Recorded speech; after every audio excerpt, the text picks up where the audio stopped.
What is up? What is up, guys? This is the Mark with the Mic, and this is another The Wrestling Babble podcast by Red Cycle Inc. I'm Mark with the Mic. I'm joined by Lou Beans. What is up? What is up? And we got a lot of week of wrestling to discuss because Raw was pretty terrible and SmackDown was pretty great. Yeah. You know what? Raw was terrible and everything else was great. Man, yeah. We got an NXT. Yeah, we got an NXT doubleheader. Yes. On Wednesday, NXT UK doubleheader, which we had two marvelous matches. We had fucking Pete Dunne versus the kid that Battle trained. Oh, I know what you're talking about. I just don't remember his name. Yeah, that was a really good match. And then Rhea Ripley and Toni Storm was fucking phenomenal. Okay. So yeah, everything after Monday was great, and then just Monday was terrible. Yeah, so and we'll talk about the little build of TLC, which is coming up in 2 weeks. Yes. Hopefully my days change off, and I'm off on Sundays because it might happen. Okay, nice.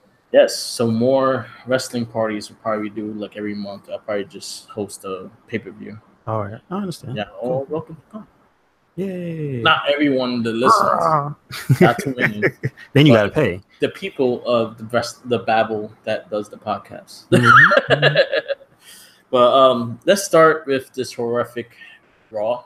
Yeah, this is trending on the internet as the worst Raw in a long time. So instead of going down and just pointing out all the negativity and stuff like that, let's go through what was bad and see how we can improve it.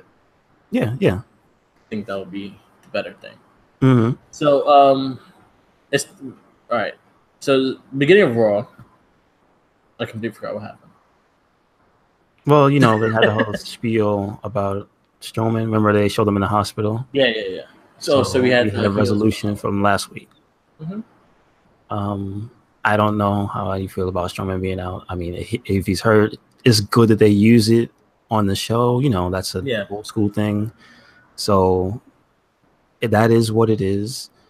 Now, how do you think that part of the story holds for TLC? Because we know he was supposed to be in the match at TLC, so now he's not. Yeah. So and we still remember last week too. We were hoping they replaced him with Bray Wyatt, but so far that hasn't happened yet. Yeah. So that part I'm fine with it building. Okay. You have 2 weeks, 2 Raws to build into TLC. So now you could really have the heels pretty much dominate the next 2 shows. Okay. Like have them really dominate everybody until, like, say for instance, they add a match. See, the thing is, what bad about it is the fact that they already added Elias and Balor into a match. If they didn't add anything to the match, then you could really build on Balor being the guy to beat Corbin and have him dominate the whole time. And then at that last Raw go home show, you hear the fucking lights go off. You see the phones go on, and you hear Bray Wyatt return. Yeah. That's something I think could easily improve in that sense. Like, you don't have to show that. And this is one thing on Raw and WWE in general is like they like to spoil things. They don't like to have that surprise. But now they have the chance to get that surprise, to get that big reaction. Because I know for a fact Bray Wyatt will get that reaction. Mm-hmm. Okay. Okay. So you mentioned that wasn't mentioned on Raw, right? Those 2 matches, right? Yeah. So now that we know that Finn Balor is in a match with Drew McIntyre, do you think this will be an appearance of the Demon? See, because it's a pay-per-view moment. If it is, then I see Balor winning. Okay. So I don't think it's going to be a moment for the Demon. All right. So you want to keep Drew McIntyre hot too. This is true. That's what I was thinking. Because if he's supposed to be such a high-profile guy now, and he's doing the work, so we see it. Yeah. But do you think that's the match, the Drew McIntyre versus the Demon, not Finn Balor? Do you think that's an equal platform, the way they're building him? I don't see with the Demon just the fact that the way they portrayed the Demon is that he's a bit more powerful in that sense. So for him to being and the fact that he hasn't really lost on the main roster as the Demon, he beat AJ Styles, he beat Bray Wyatt, he always had the win. So you don't want to drop that just yet. You could actually have Drew McIntyre win the match, but like be overhanded and stuff like that, and really take the match if they want to keep this prolonging until Royal Rumble. Okay, gotcha. And then you can have him return as the Demon to take him out, and that's be the babyface win finally. Because I'm thinking that this has to be their planning, because what you said made more sense, because remember we had months of a story build up between Baron Corbin and Finn Balor. Yeah. So and we didn't get the end of that story. Exactly. So I thinking maybe they're taking it in a different direction, because Finn did get kicked in the face a few weeks ago. So that's a whole thing. But that storyline has not closed yet between Corbin and Finn. So again, like how I put it, I think it makes the most sense. How they did it was not the strongest way to build things. Yes. Especially, I think they should not have added these two matches just yet. I agree. Yeah. And that was my little take on that beginning, because that beginning was kind of harsh too, because the reaction was just, we're bored, not boo, get the fuck out the ring. Yeah. And so that was something they could easily done with Finn Balor to really push him to another level, is the fact that he's being put as the main babyface right now.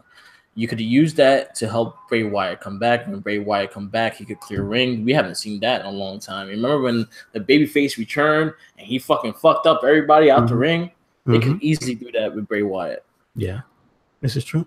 So those are things I could really could have seen happen, but we got what we got. Yeah. So that was the beginning, and that's the matches they set up. From that, I know we got the matches later on the show. Yeah. With Drew McIntyre, and was it Bobby Lashley? Yeah, Bobby Lashley. And they tag team against what was it, Finn Balor and Elias. Which is this the first time period that Elias has been on the same side as anybody, quote unquote good? Yeah, like to actually tag team, because he's just recently became a babyface. Because he whacked Baron Corbin with the guitar and everyone cheered, which was great. Okay, I understand. So now this is literally the first appearance of Elias as a babyface. So here's the start. Let's see where it goes. Yeah. Okay. I think his promo was good. I think he had the crowd behind him. I think no matter what, I think with his singing and shit, he has been getting the crowd behind him. But now he's actually making fun of the heels, which make the crowd even react better. Lord. He had the whole crowd singing Bobby Lashley sucks. That was the best. So and they were doing it with the old school, with the hands waving back and forth, like it was Woodstock. That was oh my god. Yeah, so I think that's good. Let's see where it goes for him to being a babyface. But I'm digging it. I'm fine with Elias going face, because right now I feel like there's too many heel turns and not enough baby faces to manage. Yes. I agree. Daniel Bryan turn. See, on SmackDown is different. Raw show is bad guys. Yeah, SmackDown is different because I think they have a real balance of babyface to babyface to heel. I think they have a better balance of that than what Raw has. Oh, I just mean in general. There's been so many bad guys just popping up. Everybody's just turning bad now. Yeah, Dean Ambrose. You have Nia Jax. You have, Becky Lynch didn't really turn heel. She just became the badass, and we all love her. But technically, would you? Yeah, I was going to ask you. Would you count Charlotte as that being bad, or was that just something else? Charlotte was more of a heel turn. Charlotte was like, all right, I'm tired of this. Yeah, I want to cheer Becky. Fuck yeah. Okay. All right. All right. Okay. But again, to the point, yes, a lot of heels. Yes. Yeah. So okay. So yeah, like Raw is fully dominant. I think more with heels than anybody. So for them to actually just know what to do with them, I feel like they don't have the thing, and also the lack of just title contenders. You have only like one title contender per person, and even the Universal title is not even being mentioned right now. Yes, that is true. Funny. On the SmackDown side, they actually mentioned the title. Yeah, AJ did that, but we'll get there. Exactly, and that's the thing. That's the sad thing about Raw is the fact that your Universal title is not there, so you're not going to even pay attention to that. Yes, no one promos about it. No one promos like to get Lesnar's attention or anything like that. So I think that's the sad part of it. At least have someone wanting that belt, except for Braun Strowman, which he's on his bed saying that he's going to get the Universal title. Other than that, like you really don't have anything in that sense. The IC title is already occupied. Again, with this part, also you had the Open Challenge open back up. Yes, and we just we were discussing earlier that could have been maybe the best part of Raw. It could have been back to being the best part of Raw, honestly, because for quite some time the IC title was the best part of Raw. Mm-hmm. You had him fighting when he fought Mojo Rawley, when he fought the random guys that came out that locker room. Then you had good matches and things that you didn't expect. Yes, and they have a lot of talent in that backstage, so give other people a try. I like their match. I'm not going to take away from the Ziggler Seth Rollins match, but I don't need to see this again for 6 months and again and again. Yeah, I know. Exactly. So I have a question about just the talent in the back, since we know there's a big pool of all the people that are on Raw, because we both want Mustafa Ali. Just put that out there.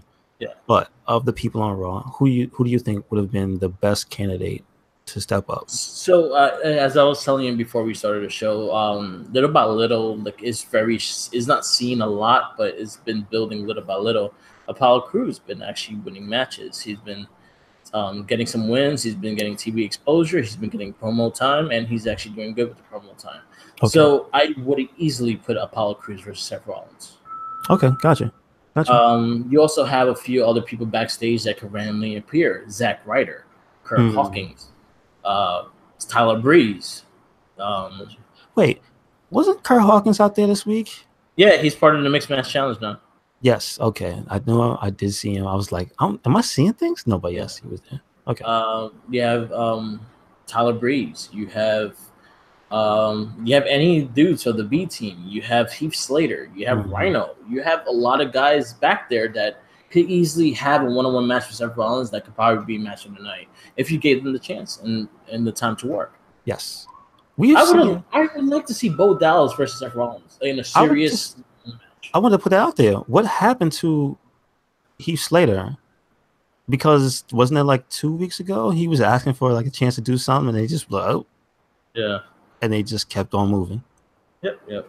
And they've never gone back to anybody in the back. Like when an opportunity comes up, they've never gone to the back and been showing people who've been like, "Hey, I'm here." No, it's always the same 5 people. And okay, you brought up main event. Do those people at least wrestle on main event? Yeah. Zack Ryder. You always see Zack Ryder on main event. You see Apollo Crews. You'll see some of the Lucha on the ground, the Lucha guys and all that stuff. They do wrestle on main event. You'll see some of the girls don't get a lot of TV time on the main event as well. Okay. All right. But yeah, I would have easily took Apollo Crews, seeing that you were slowly building him up. I would have took No Way Jose. There's a lot of guys that you could easily have the open challenge that could actually help them build something that WWE kind of wants them to get to a certain extent, And we saw him recently. Yeah. Was he doing something? Like he was fighting somebody. Yeah, he did He lost. He lost. Yeah, he did lose. But I just remember it was recent. It was like last week or this week. No, it was last week. It was last week. Yeah. So they are at least willing to put people on TV. So I don't know why, especially when it's literally going to be the same 2 people we've seen for months. I don't understand this not taking a chance on these other guys. Like, is there no faith in the wrestling ability? Because I mean, they're not trying to get match of the night every time they put Seth out there. Like, I just feel that WWE, what's happening? WWE only has faith in certain people, and those are the people that get the TV time. I feel like on Raw's side, there's only certain people they have confidence in. Instead of building new guys, they only deal with the only 5 people that they want. And that's a really bad thing to do because, again, it gets really stale. It gets boring. I think that old adage that they say is kind of true for Raw because, you've told me in the past that, like other people are in charge of SmackDown and whatnot. That thing where you have to do what they tell you, that shit's not working no more. No. It's not working no more. that we can see NXT, SmackDown, even 205 shows that evolution where you tailor to the wrestler's strength. You stop beating them over the head with your gimmick and you let them work the way that they know how and just help them get better at it. You know what I mean? I don't understand why we have so many very good talents sitting there just going stale. Yeah. That sucks.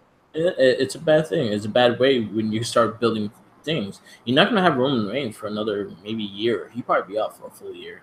And you know what's funny? He's missed. I think Roman Reigns is missed right now. I see it. Because at least, especially with he also did the open challenge and he fought other people. Mm-hmm.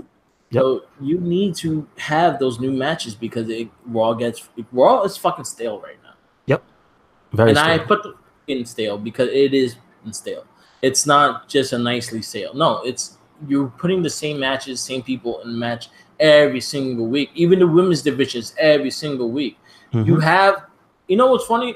The thing that people didn't even notice. Dana Brooke somehow is heel again. No, wait, hold on. Hold on.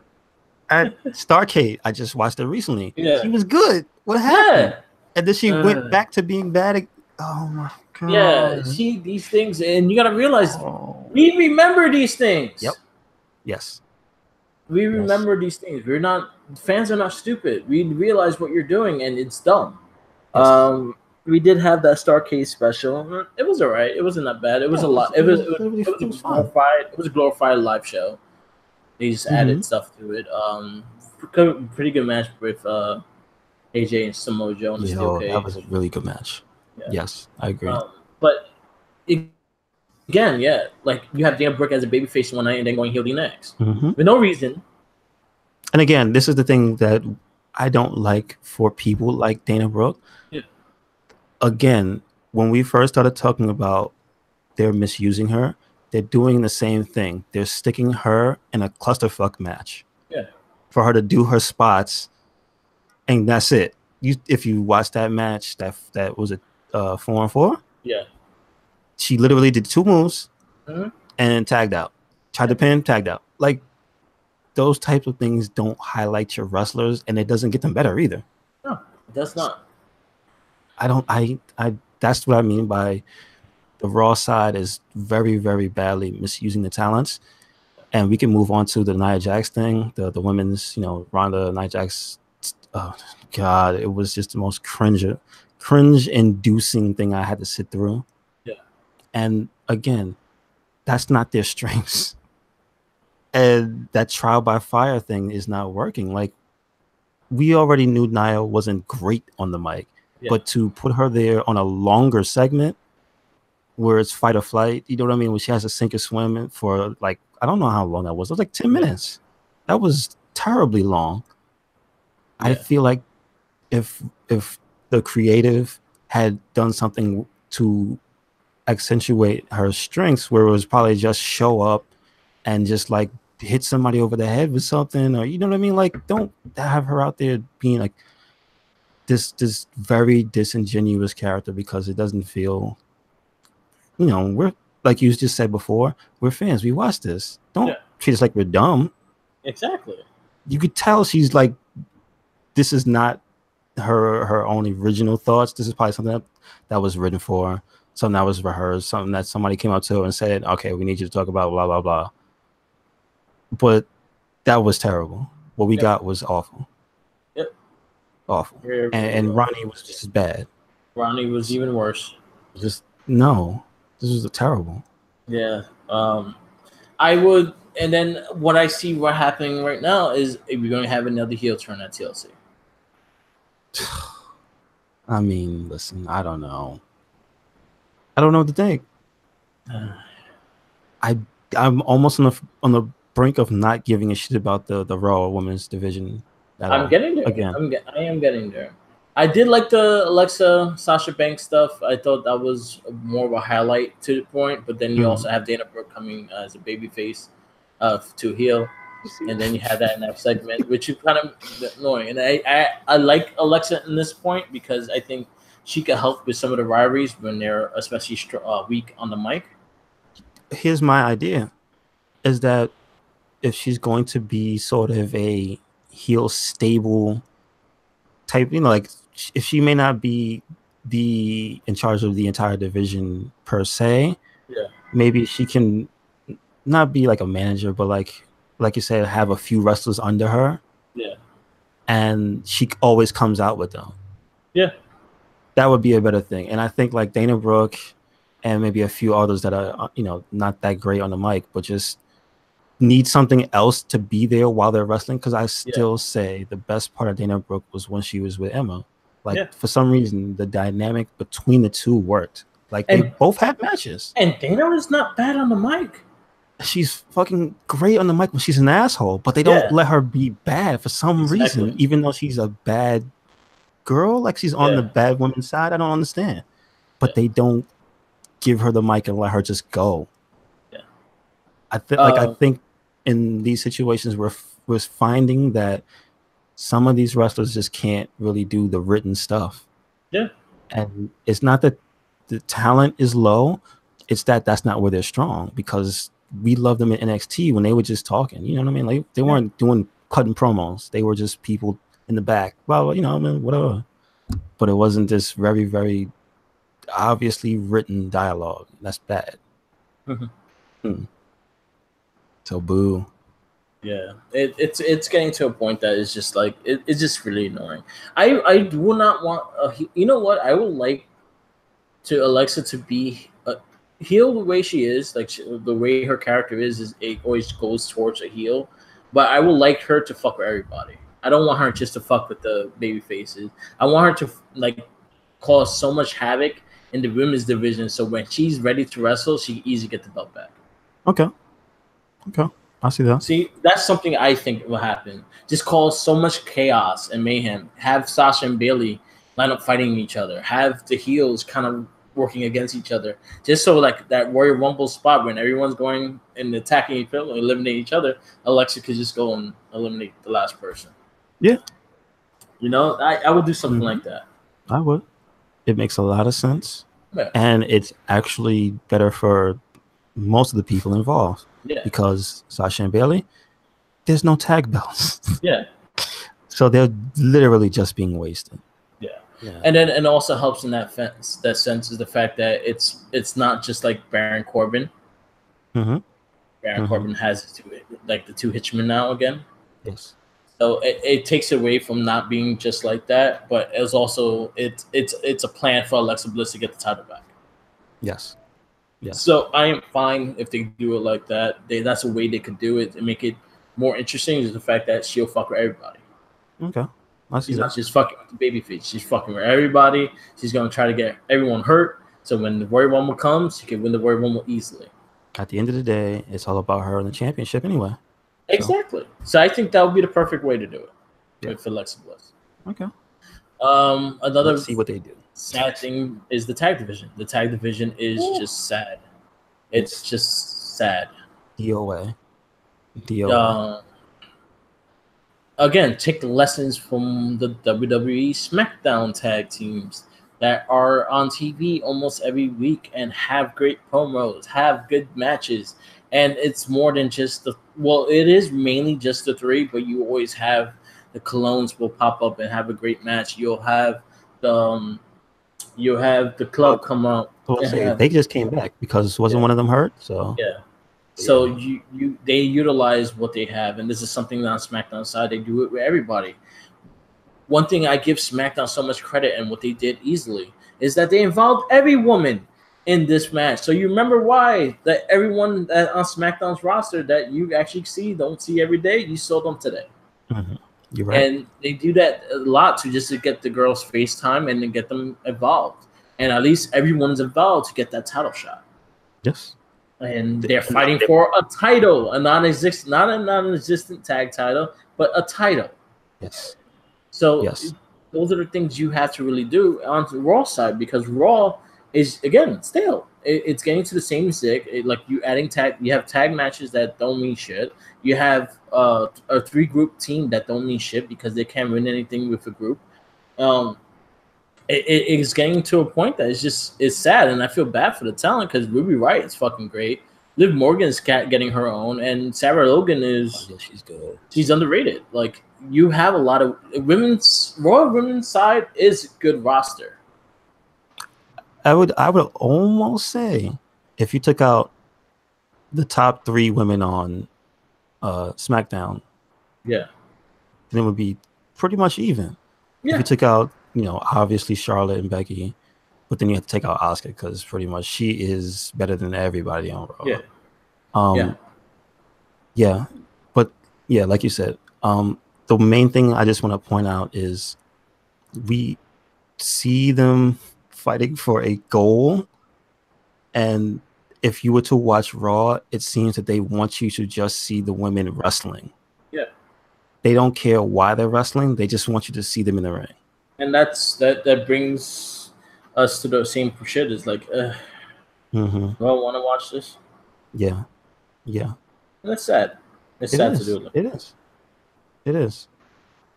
That's not pushing the genre forward. It's just, let's throw it at the wall and see what sticks. Yeah. I was going to ask you specifically.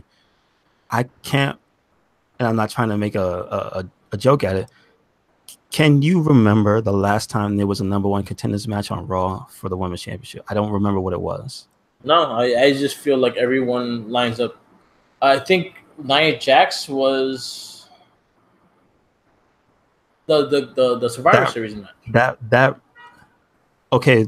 Now I want to disqualify that match because it's technically a gimmick match. It wasn't a 1-on-1 match. When was the last 1-on-1 wrestling match? I don't remember. I you know what? I don't care. I think it's the more is I just don't care to remember. You know what I'm saying?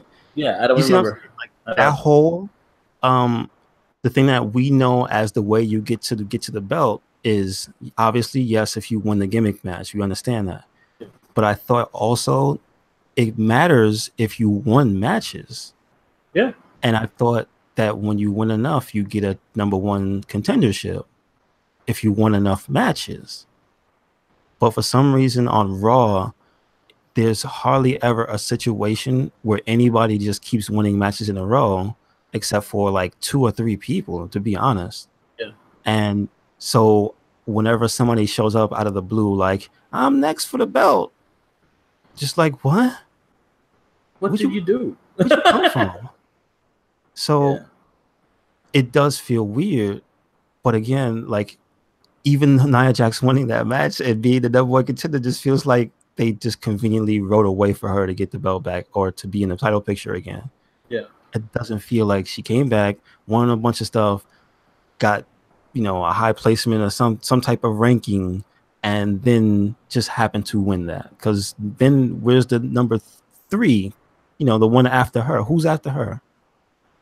Like who on Raw? Who would be after her? Would it be Ember Moon? Because technically, has she even won any singles matches? No, like, she's been in tag matches a lot lately. That's what I'm like. I'm trying to understand how their system works because it's nothing but these tag matches that don't mean anything. Yeah, it's bad, dude. It's real bad. It's really bad. The 2 things I'll spot out that was actually okay on Raw was Dean Ambrose's promo. I thought it was great. I just thought it was weird. Yeah, because he got a shot in his butt. Yep. Yeah. But I actually didn't mind it. But I actually liked his heel stitch and just how she's just talking. Mm-hmm. And then the ending. I thought it's fine to have these heel endings because, like I said, you can have it build to a bigger thing. So I will build this up. I'll keep Finn Balor as the main babyface until you're ready to put Bray Wyatt back on TV. And I say it should be the go home show to TLC. I mostly agree. My highlight from this week's Raw was Drake Maverick peeing on Bobby Roode's robe. Yeah, that was funny. That was terrible, but it was funny because hey, you can't just bully that guy. Come on. Yeah, and he whistled the theme. He's glorious. Oh, and then he's also been doing the Glorious Cam stuff from peeing. Really? Wow. Yeah. Oh, Scott Steiner does not like that. That's Real and Regal. This is true. This is true. Real and Regal's coming. I wish he would come to save Raw. Yeah. Just take over as GM or something. Punch everyone in the mouth with the brass knucks. Yes. Like, oh my God, William Regan's Universal Champ. He punched Brock Lesnar with brass knucks. Yay! I'll so go for that. Oh my God, that would be so amazing. Like, he can't wrestle because he's getting old, but he can punch everyone in the mouth. Mm-hmm. Yeah. All it takes. So all the negative Raw, there's a lot of work that has to be done. We spotted out things that could be changed, and I think our ideas are a little better than what they've been doing. Mm-hmm. SmackDown, on the other hand, was a great, solid show. Once again, you have a WWE title contender. You have the WWE champion getting laughed at because he did not make it to SmackDown. But you actually have a WWE title rivalry. You have a U.S. title coming back into a rival standpoint that is showed Nakamura using his sly skills just to attack Rusev. He was not like that. I thought that was great. That was to be honest, that was my moment of the week for wrestling. Also, having watched it out of order, going back to watch Starrcade after I saw that, now I understand why he did it. Mm-hmm. See, that's a little thing. If you didn't watch Starrcade, you'd be like, why he do Rusev so bad? Yeah. But Rusev was the one who stuck his nose in somebody else's business, and so he caught a knee to the back of the head. We got Rusev Day. Oh, yeah. I mean, that would be good, right? That's what they were talking about. That he got his back. Yeah. I mean, I did like the tag match. I enjoyed it. Miz is always a great worker. I love the Miz, and what he's doing is like it's on the neutral side. Like he's doing heel shit, but you also want to cheer him because it's entertaining as shit. Yes, I would say I love his Shane McMahon. Him and they have a baby now. Yeah.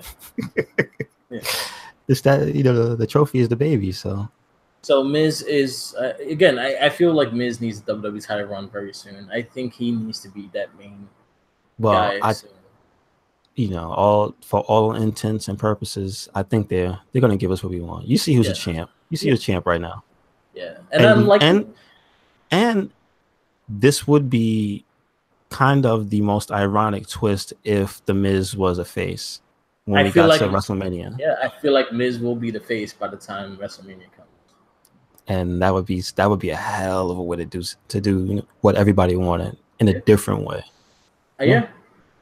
And Miz was always right. You're right. No, that would be great if he goes fully babyface and wins the title, and then he just goes back and says, "Fuck y'all, I was right." I think that's so perfect, though. That's so perfect. We got the U.S. title getting back in the picture. Nakamura, I like him as U.S. champ. As long as you give him some rivalries, some good matches, he could be your champion. And I love the way he is. He's just great. He's a character. The tag team division on SmackDown is always hot. The women's division is always hot on SmackDown. Becky Lynch kills with the promos every single fucking night. Yep. She gets and it everybody. Makes sense, though. Yeah. Everything she said, everything Charlotte said to her, the back and forth, it all made sense. It wasn't just a bunch of nonsense coming out of nowhere. Everything made sense. I like the fact they're putting kind of more of a real approach to this rivalry. Like it's more of a personal approach than just I want your title and stuff like that. It's a bit more personal on that stuff. It works. You're acting like me. I'm gonna spot that out about you. It works. It works when the two people who are doing the rivalry know how to do it. So it just looks like the amateur leagues on Raw compared to this on SmackDown. Exactly.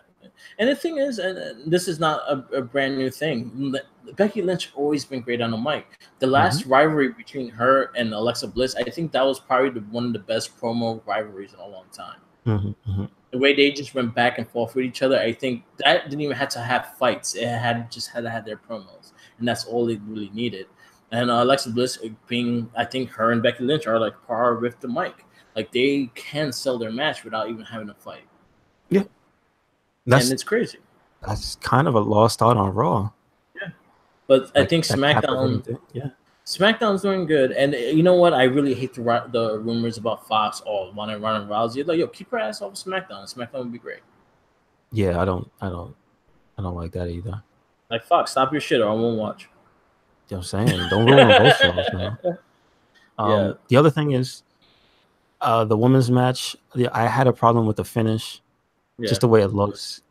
I don't know if they have a thing with putting Asuka on the apron all the time. Yeah. But this is like the 8th time she's won a match on the apron. You know what I mean?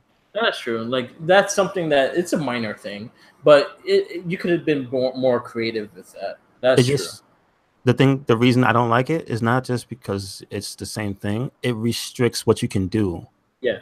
So that's the reason why I don't like that, because I know both Asuka and Sonya Deville are very good inside of that ring. Yeah. So I don't like when you take them to the apron and then force them to come up with stuff that they're not the best at. I want to see the best of both of these girls. Like that, the little bit of the feud they got to spark, it was awesome. And right now, what you can easily do is build on her and have them fight too. Yes. So now next week on SmackDown, you should have Sonya Deville versus Asuka. Mm-hmm. Have them really go at it, give them some good time, and let them have a really good match, and that will help Sonya Deville even if she wins or loses. Also, I'd like to point out the continuity of Mandy Rose continuing to point out Absolution. Yeah. Please remember these things. On SmackDown, they remember things that happened a few months ago. They don't pretend it didn't happen, even though that whole 6-0 thing, I don't know about that. But anyway, they seem to have a certain continuity that they really intend to keep going. So I like that. I did love the Miz and New Day stuff. 2 entertaining promos. Goddamn. Big E with the Kairi Sane photo. That was awesome. Because she's sick, so I like that. I loved the match. I thought Kofi and Miz just brought back the old school Ruthless Aggression era. Mm-hmm. And just had a great match. Again, SmackDown was just straight out entertaining. Yep. All through all, I thought I gave. You know what? I actually graded the show at 8 because I was like, you know what? Continuing storylines, building to TLC, building other wrestlers besides the main champions and all. Like Randy. I like Crazy Randy. I like Randy and Orange. Randy and Rey Mysterio shit is great as well. Yeah, man. Jeff Hardy thing was great too. Yes. Just like it. And also, this is the thing I think a lot of people that did not see anything outside of WWE don't realize that they do have a history. Yeah. So I do like that they are able to come, take Joe, who's was a very good rival of Jeff Hardy at some point. Yeah. And they just pick up like it was yesterday. Like, that's why Joe's so good. Yeah. You know what I mean? I really want to see a WWE title run on Joe, or at least the IC or US title. I think he needs a title. Like, he hasn't got one yet, and I feel like he needs something. I believe so too. Even if you throw the like Rusev and Naka in a match with all 4 of them, have a 4-way title match, I think that will actually just bring back, and you can actually have different winners. Okay, yeah, I didn't think about that. Yeah, so I would like to see the US title be more of a point, like how Seth Rollins is doing it, but not like that, because Seth Rollins is a babyface, so he's going to have an open challenge, but have Nakamura, seeing that he hasn't defended the title, force him to defend the title, and have him win in the sleazy ways. You're right. Those are the things that you can easily do. It's not like rocket science. It's just making sense of the situation of wrestling. We've been watching this. I've been watching for over 30 years. I see where all these storylines go. They repeat storylines half the time, but you just got to be smart about it and how you build upon it. Trust your talent. That's the big thing that WWE does. I think that's the biggest thing WWE has to do in general is trust their talent. Look at NXT. Look at Triple H and how much trust he puts in his guys. Mm-hmm. And he puts in everybody. Yep. He feels everybody could be a main event. One thing I love about NXT compared to the other main titles, every title is important, not just the fucking NXT championship. The NXT championship is equal to the North American championship, is equal to the tag team championship, is equal to the women's championship. All those titles are equal. There's not one bigger than the other. They just make the rivalry more important. And that's the way WWE should be. Yes. I also believe when it comes to, like you said, trusting the talents, it's what I said earlier is what they need to do with everybody and not just a handful of people. It's play to their strength. Yeah. Nakamura is a certain type of heel champion. You have to trust in Nakamura to do his thing. But like you said, you have to put the opportunity for the other wrestlers to fight him, the other really good wrestlers to fight him, so he can do his thing. Yeah. He can't just fight the same person over and over again, or not have a match for like 3 weeks. Yeah, you need to show him on TV, even if he's doing a promo. You know what? As much as people like, oh, I can understand him. That's the purpose. He don't want you to understand him. Exactly. And it gets you annoyed because you don't know what he really is saying. He could have said, "I want to kick you in the balls," and you probably didn't recognize that. The thing about it is, you have to trust Nakamura. He's not stupid. Yeah. Just because someone can't speak English doesn't, equal them not being smart. So and I think he uses that. He knows he's that. clear enough too. Like I understand exactly what he's saying. Exactly. Yeah. So, but again, I also think, because I've heard him on a podcast, like he can talk a little bit better than he does. So I think he does add a little bit of an inflection on his English and talk a little bit slower than he normally would. So, he's smart. Like that's all I got to say is these people on TV are smart. Trust them. Yeah. You've been around the world, man. Come on. Yeah, I think again, SmackDown has a better approach to things, but look at what NXT is doing and how they treat every title. Every title is important in that show. Everyone can main event a show, and they have done it. So it's not like a first time the main event thing or anything like that. Women main event as much as the guys main event, as much as the tag teams main event. I do say though, I believe NXT does have an unfair advantage because they have the PC, and only for one reason. The one reason is Velveteen Dream and the newer NXT only people. Yeah. You and I both know that had they been in WWE, like straight up, you'd be like, oh, here comes this new young kid. And it would just be this guy. I'd say, remember, what was it, like Maven? People like Maven, how they treated people like Maven, how they treated people like Cena when he first started, how they treated people. Like the only one I could really say who got the golden gloves put on him from the beginning was Randy. Yeah. But like everybody else, it was like, oh, look at this guy. He's got moxie. Yeah. And, if you weren't giant like Cena, it was like, you're not going anywhere. Yeah. You know what I'm saying? And I like that on NXT, they have the facility for you to get better. Yeah.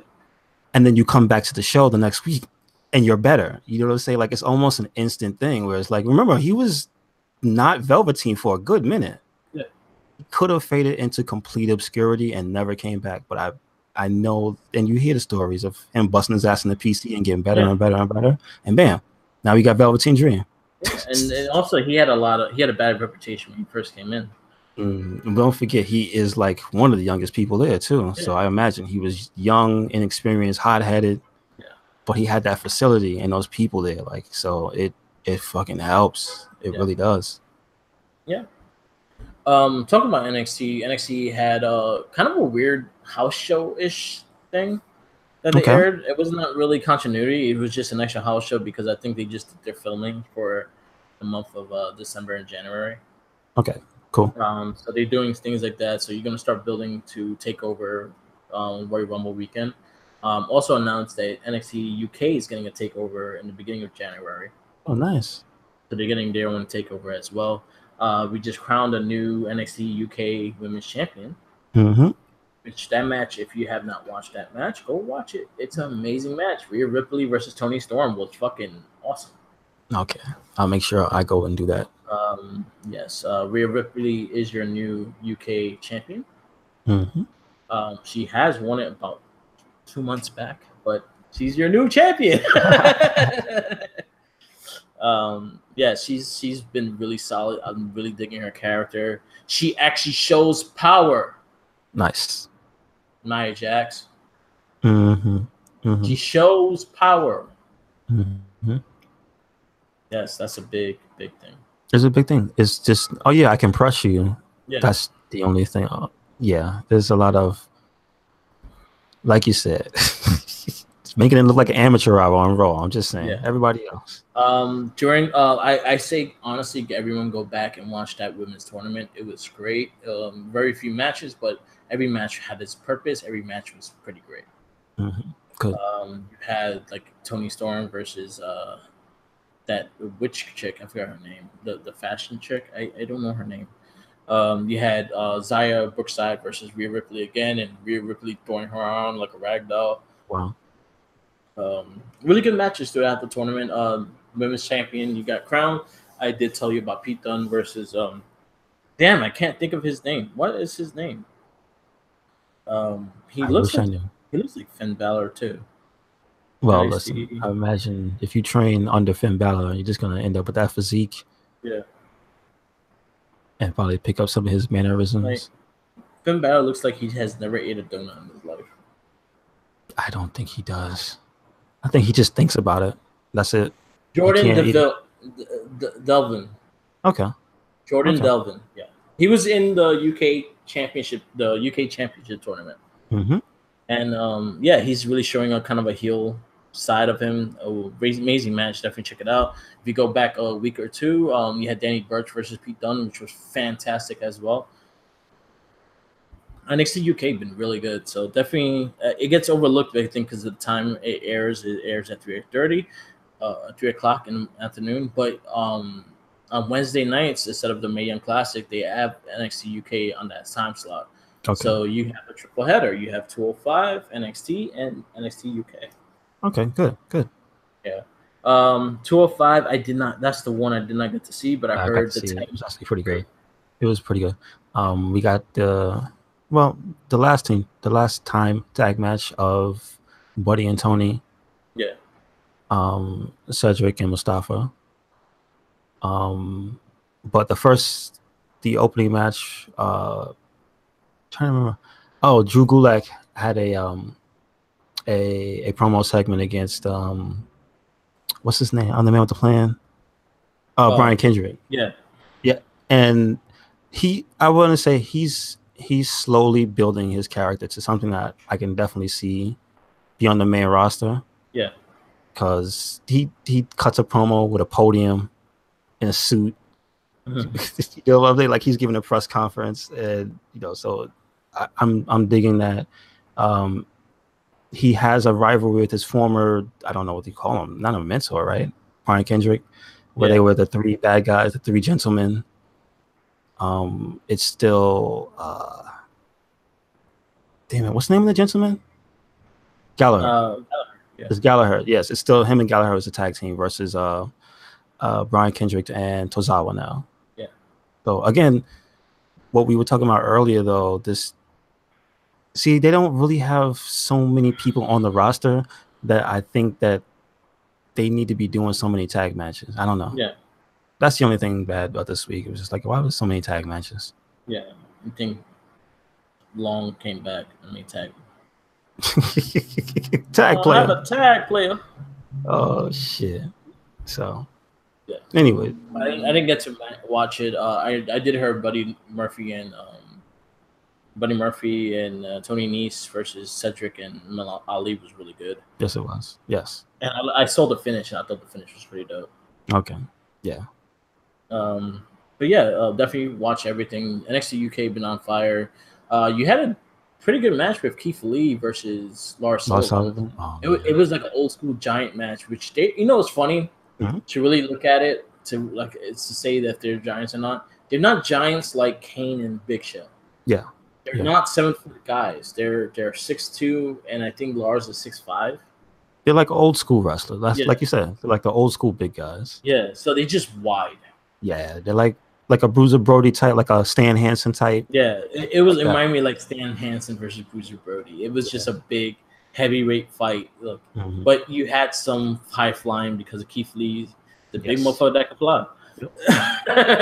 And he flies well. That's the thing. He flies really well. He reminds me of Kevin Owens when he first did that somersault off the. You're right. Everyone forgets Kevin Owens can fly. Yes, he can. Yeah, man. I miss Kevin Owens too. He's another person. Me too. Also, you know what? Shout out to ENC. I saw the renewed Edge and Christian. I didn't get to watch it. How was that? It's really funny. Yeah. The best segments are when Christian is hiding under the table, pretending to be Vince, while Road Dogg is asking him for a championship run. Yeah. That shit is pretty funny. Samoa Joe as a Girl Scout. I did see that one, and that shit made me laugh. When he pulls up in that small ass car and his music is playing, I started dying. He hits the kid in the back of the head with a box of cookies because he says some no, what does he say? Like, hey, nice dress, lady. And keeps walking. He pelts him. That's so good. Oh man. Yeah, that whole thing was good. The preview they showed, I can't wait to see the Bailey episode. There was the thing with the Ico Pro. Yeah. And they had Tommy Dreamer and Hornswoggle shirtless. Holy shit, that was hilarious. Like, if you've I'm listening to the podcast, they had Tommy Dreamer. Unfortunately, sad news. Edge's mom passed away. Yeah, I did see that, and I shared it on the post. It was sad to hear. And it's even sadder too, because I forgot whose podcast specifically it was. It was years ago, and then I heard Edge tell a story, and you really hear that his mom was straight up the foundation behind him becoming a wrestler. Yeah, because she was a single parent. Yeah, so she had to raise Edge by herself. She had like 3 jobs and shit to raise him. Like, damn. So, condolences to Edge. Yep. His mom will be missed. We know. But like I said, they did have a podcast this week. So it was Christian and Tommy Dreamer, and the special guest was Mark Henry. I recommend you listen to that. That's actually really funny. Yeah, I downloaded Mark Henry's a funny guy. Yeah, I downloaded it. A lot of insight. Real good. The ones I listened to this week was I listened to the Major Wrestling Figure podcast, which is Kurt Hawkins and Zack Ryder. I actually really love those casts because it gets me wanting to collect figures again, but then I look at the price tag and I just don't want to buy it. The price tags hurt my soul. Yeah, I hear you. But then I go look at them and some of them are really dope. Like the Pete Dunne they talked about last week. I kind of want Pete Dunne. Okay, so he's a real figure? No, it's just he just recently came out. My only gripe with that he just came out is the fact that he don't have the NXT UK title with him, and that was like, okay, I'm not getting that. Oh, boo. Yeah. Wait, does he come with his what is that? A lambskin vest? Yeah. He does? Yeah, he has the vest and everything. Oh shit! Wait a second. No belt. He can't do the bruiserweight pose. Yeah. With the belt in his mouth. Ooh. So I was happy with I like listening to that cast because it's funny. Lillian Garcia had Rey Mysterio on. That was actually a really good conversation. She talks about being trained by Storm right now. And Dominic is coming back. He might not wear a mask, but he might have a mask coming out in his entrance, kind of like Cien Almas. Okay. Because he's gonna have their name. He's gonna have it's gonna be Prince Mysterio. Wow. Interesting. Okay. So and he's tall. The kid is like 6'3". Really? Cool. 6'3" to something. So he's Rey Mysterio is having like pinpointing which guys he's working with. So right now he's working with Lance Storm. Then next he's gonna go to the Lucha style, which Rey Mysterio is gonna hand pick some people to train him and also himself. And then he's off to train with Booker T. Nice. Yeah. Very solid group. I think it's crazy too is the fact that they all know this kid as a kid and they all just really happy to train him because he was like a backstage kid to everybody. Okay, cool. Like everybody loved Dominic as backstage and they all know him and stuff like that. So it's good to have that, and the fact that they're making him pay his dues and shit, it's a different style because he is a second generation. Actually, it'd be second generation because it would be Rey Mysterio's son. Because Rey Mysterio is the nephew of the original Rey Mysterio. Yeah. But it could still be a third. I think it's. I'm not sure how it is, but yeah, I think it's second generation or third generation. I'm not exactly sure, but yeah. So he'll be a third generation. Okay. Cool. So that was a really good cast as well. Jericho didn't have no one this week. No, I didn't look for his. This week I heard Sam, Cole Cabana, and ENC. Yeah, that was my ENC. I gotta check out. I gotta listen to. I still gotta listen to the Shawn Michaels one as well. Oh, that's a good one. That's a real good one. Those ones that they have with the people from their era and stuff, like it just sounds Yeah. Like super cool to listen to them because it's just like, oh man, I'm listening to all my favorite wrestlers, bullshit. Yeah. Because it's Edge and Christian, we know them, they have a chemistry and whatnot. But then when they start talking with somebody that they also are friends with, it just becomes like super fun. So yeah, that's definitely why I recommend that podcast. Although I will say, whenever somebody calls in on anybody's podcast, it's a little rough, but yeah, like I said, when it's somebody like Shawn Michaels, it's still fun. Definitely check out the Up Up Down Down. They had Edge and Christian on the Up Up Down Down episode. They were playing NHL '95. Oh wait, what was the one you posted up with Drew McIntyre? What was that thing? Oh, that was the current. That's the current save point with Drew McIntyre, which was pretty great as Man, well. that was really fun. That was Definitely fun to check watch. out also Liv Morgan playing the VR, which was fucking hilarious because she freaks out about everything. Oh, nice. But Xavier Wood had Edge and Christian on, and it was a really fun. Oh yeah, to play in the NHL '95. Yeah, I watched that. That was fun. Was really fun. Man, the salt was real too. Also something to check out that I love a lot. Tyler Breeze, Baron Corbin, and Ty Dillinger all have their Twitch channel. It's called The Sweets. Mm-hmm. And they'll do a lot of Q&As. They do a lot of Q&As with other wrestlers. They had Alexa Bliss on, which was hilarious. If you missed that interview, it was great because you actually see her personality instead of her wrestling personality. And they ask her questions about like fucking Titanic. Was there enough room on the door and all that shit? And she goes off. She was really fun, really funny. Also, they did a Q&A with Peyton Royce, which is Ty Dillinger's girl. Okay. And but you usually see them like Corbin usually is the one that playing Call of Duty and stuff. Tyler Breeze is one of the main ones that does the Q&A. He also does like a lot of 2K19 mode and all that stuff, and he also does a lot of updates and shit like that. So definitely give him a follow, check him out. It's helping them out, and also Xavier Woods it has credited on it because he's getting these guys helping him out get more exposure. Good. So it's actually pretty cool. Yeah, so there's more content from your favorite WWE superstars. Yeah. That's non-wrestling related, so check it out. Yeah. Also, I want to give a shout out, and this is also kind of a sad thing. There's a shout out to New Japan for showing the history of the Bullet Club. Yeah. Unfortunately, the one thing that it does make me sad about is that I think it's part 1. I'm not entirely sure there's going to be more for each era, but they showed the Finn Balor era. Yeah, Finn Balor was really and you good. get to see how vicious he was, and that makes me sad because we don't have that Finn. Yeah, the OG Balor Club was probably one of my favorites. Yeah, man, those dudes were fucking vicious. They did pretty much what NWO started to do when they first arrived. Mm-hmm. They destroyed people and took names, kind of shit. Yep, but it was in New Japan where strong style, so it just looked. Whew. There's a lot of news about All Elite Wrestling.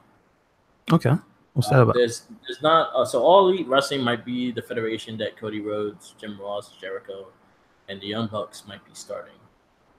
Oh, nice. So it's still up in the air, but I think they're copywriting just in case when they do the All In, is going to be branded as All Elite Wrestling. Okay, cool. So I don't think it's going to be a full federation, or is just going to be more to the likes of All In. It's going to have a company behind it. I got you. Okay, so like they're going to have a thing that is just for the next big event. It will be theirs. Yes, exactly. Okay, I understand. Yeah, so it'll be interesting what they do with that. We also have New Japan still running their big tag team tournament. I have not been watching, so I can't really tell you anything about it. I have been watching loosely the stuff that Tama Tonga has been pointing out, so I've been watching a lot of the Bullet Club stuff. Okay. And then Impact. Or excuse me, Firing Squad. Yeah. Impact they're Bullet Club still. No, I know, but I'm just saying, they got the shirts. Because the other guys are the elite now. They're not even considered Bullet Club. They are no longer the elite. I mean, they are no longer on the Bullet Club. Their shirts are, what is it? They're out of stock now, right? Yeah. They're not printing anymore. They had a really big sale over Black Friday weekend. Yeah. So if you didn't get it then, I think they're not selling them. Yeah, they're going to be hard to find. Mm-hmm. I did get me the cleaner shirt. Finn Balor. Oh wait, they had one for Cleaners Kenny Omega, the original Kenny. Yeah. I mean Kenny Omega. I got that one. Okay, cool. I'm thinking about it like, damn, I should have got one. Because that was right before he became, quote unquote leader, but not leader. Yeah. So yeah. Oh, I liked that one better. Mm-hmm. And they had also the Atari looking one. Whoa! It looks like Space Invaders. Wow. It's like this block. The only one I really am sad I missed because it just didn't act fast enough, and it went on sale really fast. Was the Tekken one? Yeah. The Heihachi one. Yeah. They still have that on sale. They still have it? Yeah. Okay. It's a little higher priced than the regular shirts, but they still have them on there. Oh, okay. Gotcha. Yeah. All right. I guess we could wrap this up. Okay. Cool. This is the Wrestling Babble podcast for December 2nd. All right, Wrestling Wink. Please follow us on all our social medias. The Wrestling Babble on Facebook, which is mostly a lot of stuff going on. Usually we do the live polls and everything like that. Wrestling Wink on Twitter, Instagram, Facebook, WordPress, YouTube, and SoundCloud. Yes, sir. Check out also Mark with the Mic on Instagram, Twitter, SoundCloud, and YouTube. Yup. Always and remember, follow Jenkins. Sandwiches. He's gonna be in Delancey now. Oh shit! So follow him, Delancey. Get a Cuban sandwich. Nice. Okay, make a Cuban sandwich. Okay. Yeah, follow him. Look at him dirty. Like I know you're gonna eat that sandwich. Definitely check us out. Stay tuned for Get Better Rap podcast. Also follow all our past episodes if you like. On the SoundCloud, Mark with the Mic, I have every single podcast we ever did on there. Yep. So if you want to listen to the Morphin Cast, we have the Morphin Cast there. We have the Wrestling Babble there. We have Let's Get Better I Swear. We have a lot of our old episodes, and yeah, just give them a like and listen. Yes, do it. No excuses. Right. Peace out. Laters.